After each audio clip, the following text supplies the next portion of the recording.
Okay, I just got this little ratchet driver for Christmas, and this is fully locked.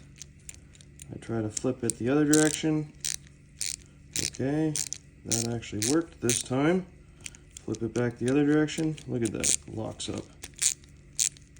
Sometimes it locks, sometimes it doesn't. Try forcing it and it free spools.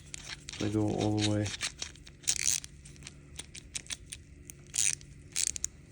So this is all the way.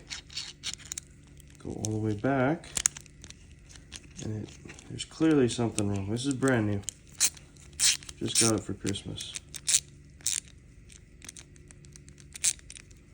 Junk.